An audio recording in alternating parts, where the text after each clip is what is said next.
have met back last year, have met survivors personally to offer their apologies on behalf of the police department. And since the concerns came to light, the city has worked toward transformations, changing in policies and procedures to ensure that survivors of sexual assault are treated seriously, communicated with effectively, and have their cases investigated thoroughly. And since 2019, the city has earmarked more than $4.4 million to improve APD investigations in sexual assaults. This includes funding for the audits of the APD's, Police Department sex crimes, victim counseling, the Victims Counseling Services, and Sexual Assault Prevention Initiative. The city also commissioned an independent external audit of city practices. They engaged PERF, Police Executive Research Forum, Women's Law Project, Wellesley Center for Women, and launched the Collective Sex Crimes Response Model Project. This focuses on applying changes to the APD Sex Crimes Unit. Through this whole collaboration, this effort for involving stakeholders, local, non-profit partners, advocates, subject matter experts from this community. This is an unprecedented and local partnership centered on this critically important topic.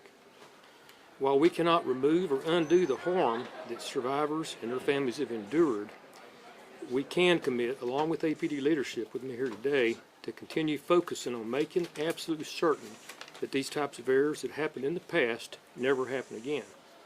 And with that, we're doing everything as a police department, as a city, and as a community to protect and support survivors of sexual abuse.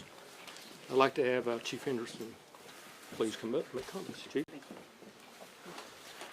Thank you all for being here. We truly appreciate it. Thank you. I would like to echo Interim Assistant City Manager Mills' comments. Today is an important day and an important moment for the City of Austin, the Austin Police Department, and most significantly, sexual assault survivors in our Austin community. To all the survivors in our Austin community, I would like to apologize for how your cases were mishandled, and to the hurt and re-victimization that you have endured as a result of these missteps. I also must thank you for your courage and for your persistence to improve outcomes for all survivors. Thank you. Hear me when I say I and all members of the Austin Police Department are committed to making sure no other survivors go through something like this or something similar in the future. As ACM Mills said, in January of 2023, the Austin Travis County Sexual Assault Response and Resource Team, SART, leaders began meeting with APD to discuss plans for implementation of what has become known as the Collective Sex Crimes Response Model.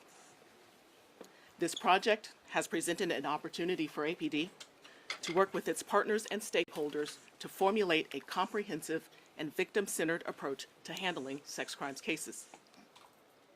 I am extremely proud to say that this project is going to be a model that is unprecedented and one that we believe, once finalized, will be highlighted as national best practices, with the understanding and commitment for constant and continual evaluation for improvements.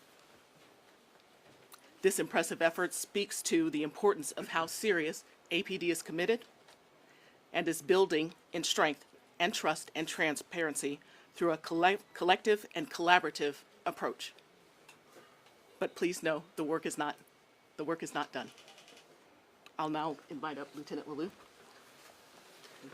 Thank you, Chief.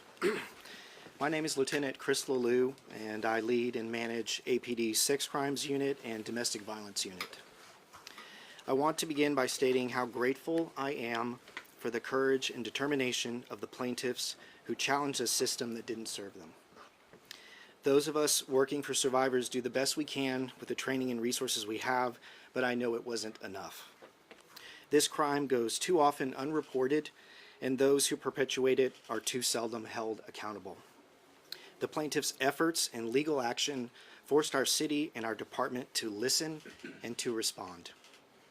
Apologies are important, but they must be combined with introspection and with change. Since the settlement of the survivor lawsuit, APD has embarked on a project looking at every aspect in which our sex crimes unit operates.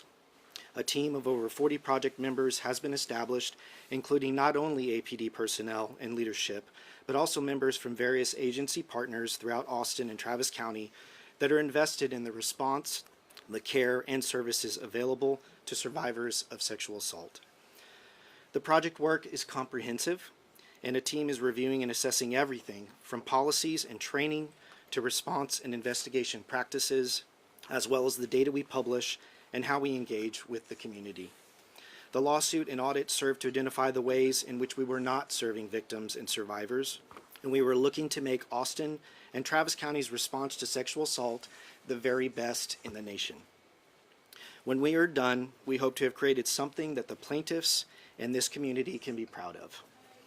I want to first thank the plaintiffs for leading the way. I want to thank Chief Henderson and her executive staff for their support on this project. I also want to thank the support we have received from the Austin City Council, the Public Safety Commission, the Commission for Women, the Austin Travis County Sexual Assault Response and Resource Team, and finally to every project member that has already given tremendous time and effort to help improve the system for survivors in our community. I'm honored to introduce Holly Bowles from the Safe Alliance to speak about community resources. Good afternoon. Thank you, Lieutenant. My name is Holly Bowles. I'm the Director of Sexual Assault Victim Advocacy at the Safe Alliance, and I was asked to speak today and share some information about resources available for survivors in the community. I also would like to start by echoing the thanks to the survivors named in the lawsuit and those who were not named yet still have advocated and fought for the accountability and change that's happening today. If you are a survivor or have had an unwanted sexual experience and you're having complicated feelings about today, I want you to hear first that you are not alone. My hope is that you have a feeling of safety and peace, but it may be difficult or impossible to access those things right now. That's okay, and you do not have to find them on your own. I want to highlight 2 organizations in Austin that exist to support survivors of violence, including sexual assault: Asian Family Support Services of Austin, or AFSA, and the Safe Alliance. Advocates at each of these organizations are available to speak confidentially, to listen, to hold space for hurt and anger, and to connect you with ongoing support, including counseling services, legal services, peer support, and more. While AFSA serves all survivors, they specialize in supporting immigrant survivors and their communities. They provide culturally sensitive counseling and support. Their advocates and interpreters speak almost 40 different languages, and they help in the language that you speak.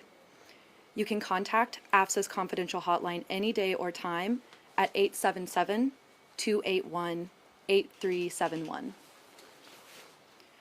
In addition to advocacy services, the Safe Alliance has specially trained on-call nurses and a quiet, private, free clinic where you can meet with an advocate and a nurse after a sexual assault. You can call SAFE's 24/7 hotline at 512-267-7233 or online at safeaustin.org/chat.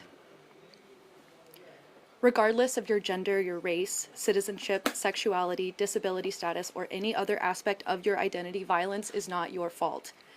If you have had an unwanted sexual experience, or if you're not sure what happened, advocates are available to help you through the process and discuss your options. If you're not ready to speak with police, that's okay. You get to decide if and when reporting is right for you.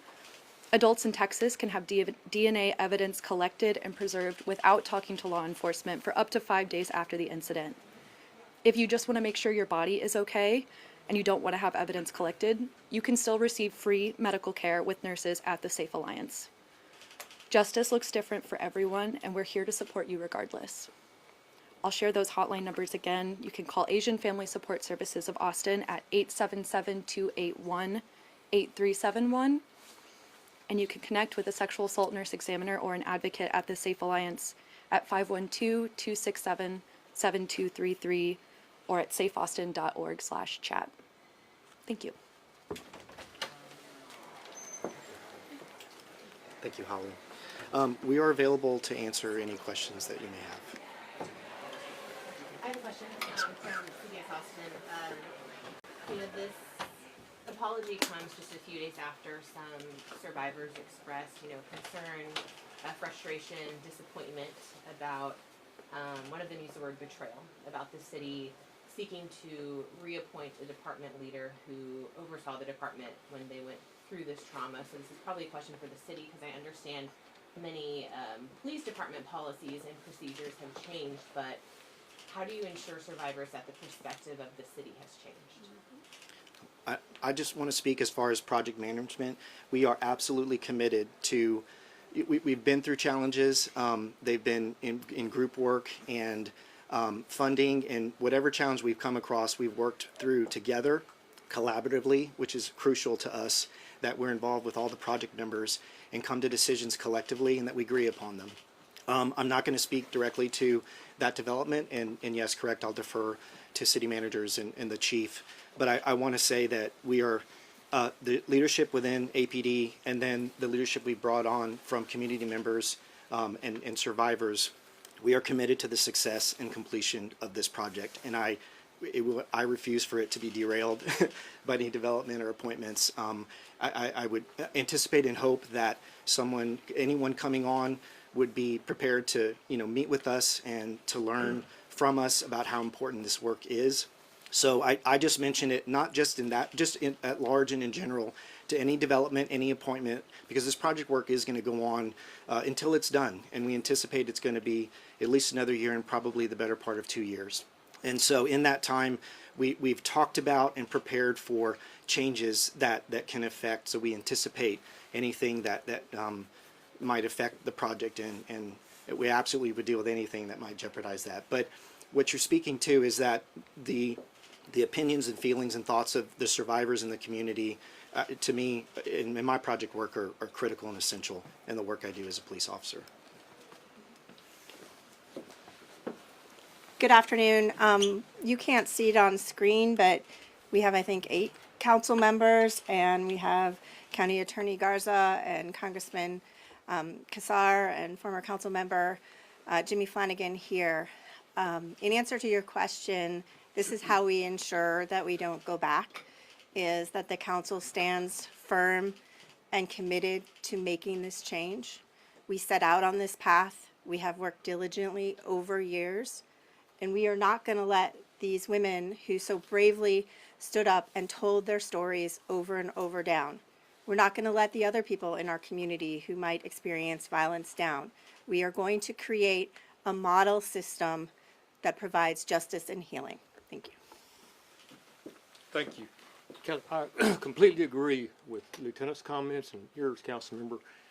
This is to go forward, and this sad situation, this travesty, spanned at least a decade, and that crossed many executives in the city.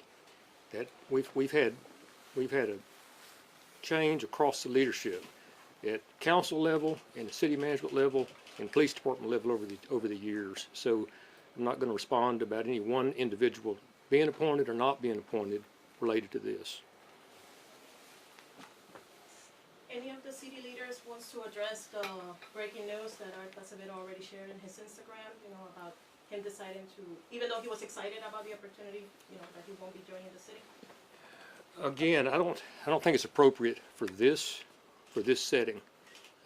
You have the information. But I will say, victims say that this felt like a slap in the face to have this appointment, and then now he's saying that he's gone. So I feel like possibly a comment about that whole process of the hiring, and now he's not going to take the position. Any words from you all at all? It has nothing to do with the conversation we're having now. Would it have been counterproductive, though, to have him on board, given that you're trying to move forward on this issue? The focus today is on the apology. We'd like to Yeah, keep it that. again. We can have another time to talk about Mr. Acevedo, but we are talking about the victims and we're apologizing. And I agree. I'm happy to do that after this, but not in this setting, period.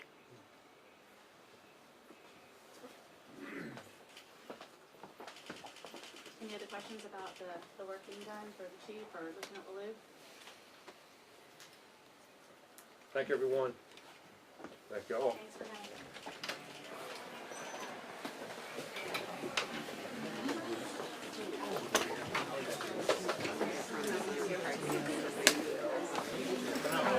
Yes. No, no.